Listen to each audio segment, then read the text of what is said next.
Lasati kundalam gokule bhajamanam namami swaram sachidanandarupam. Lasati kundalam gokule bhajamanam Yashoda priya lukha labdhavama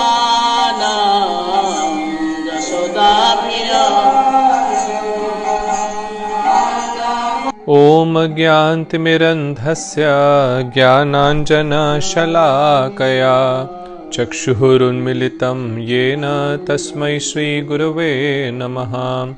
Jai Shri Krishna Chaitanya Prabhu Nityananda Shri Advaita Gadadhar Shivasadi Gaur Bhakta Vrinda. Hare Krishna Krishna Krishna Hare Hare, Hare Rama Rama Rama Hare Hare. Hare Krishna. Bhagavad Gita chapter 1 verse number 45. Yadi mam pratikaram shastram shastra panayah dhartra rashtraha rane hanyuhu tatme kshemataram bhavet. Even if the fully armed sons of Dhritarashtra were to kill me unarmed and unresisting on the battlefield, to me that would be more auspicious. So now Arjun is concluding that no matter what, I will not fight. It is better that my cousins Duryodhan, Dushasan, they kill me in this battlefield rather that I fight back with them. Now this is very much against the duty and responsibility of a warrior, a Kshatriya. A Kshatriya is never to give up his weapons and is supposed to fight to the last breath. But here Arjun is so much overcome with lamentation, grief, and fear of the bad results of this war that a great warrior like him is also stating that he will not resist. He will not fight back. He will give up his weapons. Normally, the rule of war is not to attack an unarmed soldier. But Arjun is saying that when I give up my weapons and the sons of Dhritarashtra, even if they attack me in violation of this principle that one should not attack an unarmed soldier, I will not resist. To attack an unarmed soldier is against the principles of war. It is irreligious. But Arjun is saying that even if my brothers commit this irreligious act, I think it will be more auspicious than us fighting this war. Now, as we know, Arjun is a great devotee of the Lord, and it is the nature of a devotee that he is very soft-hearted. A devotee wants to avoid unnecessary conflicts at all cost.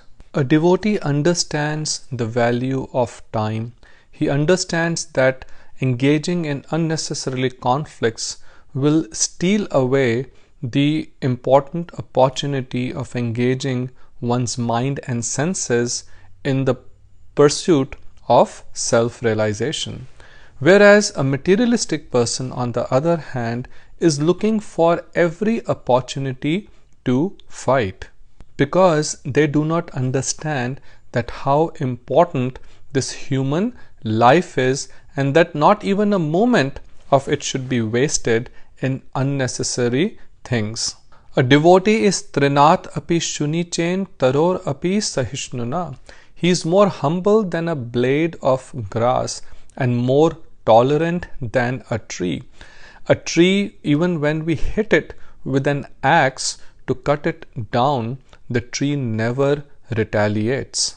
So Sri Chaitanya Mahaprabhu in his Sikshashtakam says that a devotee should become more humble than a blade of grass. When we trample the blade of grass under our feet, it never fights back. And similarly, a tree never retaliates. In such a state of mind, amanina manadena kirtaniya sadahari, when one is always offering respects to others and not expecting any respect for himself, in such a state of mind, one can constantly chant the names of Hari.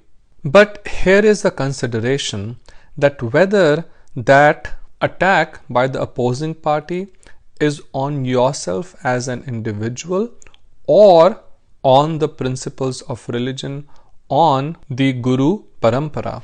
We saw even in the example of our Shri Gurudev as well as Param Gurudev Shri Bhakti Pragyan Keshav Goswami Maharaj, Shri Swami Prabhupada Ji, all the great acharyas, that whenever they were countered by abusive words or wrong people, but more on an individual level, they were very, very humble, calm, never got agitated, and absolutely displayed this quality of Trinath Api Shunichain, more humble than a blade of grass. But if anyone spoke against the Gaudiya Siddhanta, if anyone spoke against the Guru Parampara, the disciplic succession, any of our acharyas, if anyone spoke against the instructions of the Lord, then they became like a lion. With very forceful words and demeanor, they defeated such people who attacked our Guru Varga or the Supreme Lord by their speculative philosophies or abusive language. Param Gurudev Shri Bhakti Pragyan Keshav Goswami Maharaj, whose 50th disappearance day was recently celebrated, he was called Acharya Keshari, means the lion among these spiritual masters. He was softer than a butter, always so much caring for others, but became like a lion if anyone spoke wrongly about Shri Bhaktisiddhanta Saraswati Prabhupada, the Gaudiya Siddhanta, the Supreme Lord. So here Arjun, thinking at his individual level, is ready to give up his aspirations or his desire for the kingdom of Hastinapur and wants to relinquish from the war and ready to be killed unarmed and unresisting. In the next verse, which is the last verse of Bhagavad Gita, chapter 1, verse number 46, Sanjay uvacha evam uktva arjunah sankhe rathopastha upavishat visrijya sasharam chapam shok samvignamanasah. Sanjay said, having spoken these words in the midst of the battlefield, Arjun, his mind distracted by lamentation, cast aside his bow and arrows and sat down on the chariot. So now Arjun is so overcome with grief and lamentation that he puts aside his Gandiv, bow and arrow, which he had never put aside in any conflict before this. When we are overcome with grief, we cannot think clearly. It appears to be the end of world. The mind plays havoc and leads one into deep lamentation and depression. And then similar thoughts like that of Arjun crosses one's mind. Just like Arjun is ready to be killed, it's almost like committing suicide. When someone is overcome with such grief and lamentation, the thoughts of suicide ending one's life comes to the mind. In such situation, one must be very careful and understand the situation of lamentation and seek help from someone who is strong, rational, and is able to pull one out of that situation. Because without help in the situation of lamentation and grief, one cannot extract oneself out from such situation. We will see in the next chapter that Arjun will seek help from Krishna and surrender at his lotus feet. Srila Swami Prabhupada Ji says that this soft heart of Arjun, his mood of surrender, is the qualification to receive transcendental knowledge. This demeanor of Arjun, even though externally appearing to be the sign of weakness, makes him a perfect candidate to receive the transcendental knowledge of Bhagavad Gita. So when we face adversarial situations in our life, when our mind troubles us and leads us to negative thoughts, we should be humble and strong enough at least to approach someone, a devotee, someone who's a realized personality, seek help from them. The Supreme Lord certainly comes to the help of one who is humble and surrendered. So this chapter 1 started with Dhritarashtra asking Sanjay that what did his sons and the sons of Pandu assembled in the battle of Kurukshetra did, because Dhritarashtra was very concerned that this land of Kurukshetra, which is a place of religion, may have a purifying effect on the minds of his sons and they may decide not to fight. So he was very concerned. But now we see that actually Arjun is the one giving up his plans to fight. When Dhritarashtra hears this from Sanjay, he becomes very happy within, because he knew that if Arjun gives up, if he decides not to fight, then this would be pretty much the end of the war. This chapter started with the word dharma, which means religion. And here at the conclusion of this chapter, we see that Arjun is confused about what real religion is, what is his real responsibility. He is giving his idea of what the religious principles are, but starting from next chapter, Krishna will explain to Arjun what dharma really means.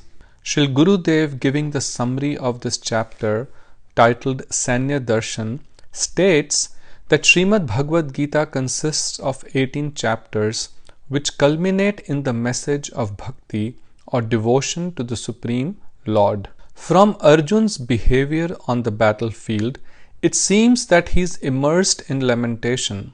Krishna explains that the eternal function of the soul has nothing to do with the function of body, dynasty and caste, although those who falsely identify the body as the real self cannot understand this. As long as the living entity remains bound by Maya, the deluding material energy, and misidentifies his body as his self, he is forced to undergo the miseries of lamentation, delusion, fear, and so on. It is therefore imperative that he accept the shelter of a spiritual master who is conversant with the truth. Here Arjun will accept the shelter of the original spiritual master, Krishna himself, the origin of all transcendental knowledge. So the important points that we studied in this chapter are that why Kurukshetra is called Dharamkshetra, the place of religion. Then we saw Duryodhan showing the warriors on both the sides to his Guru Dronacharya, and we learnt about these main warriors both in the army of Pandava as well as the Kauravas. We learnt that why Duryodhan felt that his army was insufficient in power. The reason is that Krishna was not on his side, even though Duryodhan himself did not admit of that. Then conch shells were blown on both sides of the army, after which Arjun asked Krishna to take the chariot in the middle of the armies so that he could see those that he has to fight with. And seeing those assembled on the battlefield, when the reality of war dawned upon him, he started to compare the detrimental effects of war with what they would gain from the war, and concluded that this war was actually going to be very inauspicious from every respect, and it was better to give up rather than fight this battle. So this concludes chapter 1 of Bhagavad Gita. We'll start with chapter 2 next time. This is the month of Kartik, as we requested. Please continue to chant the holy name more and more, and chant Damodar Ashtakam every evening, offering a lamp, a diya, to the beautiful picture of Krishna being bound by Mother Yashoda. And also happy Diwali to all of you. Happy Govardhan Puja to everyone. Hare Krishna. Have a very blessed day.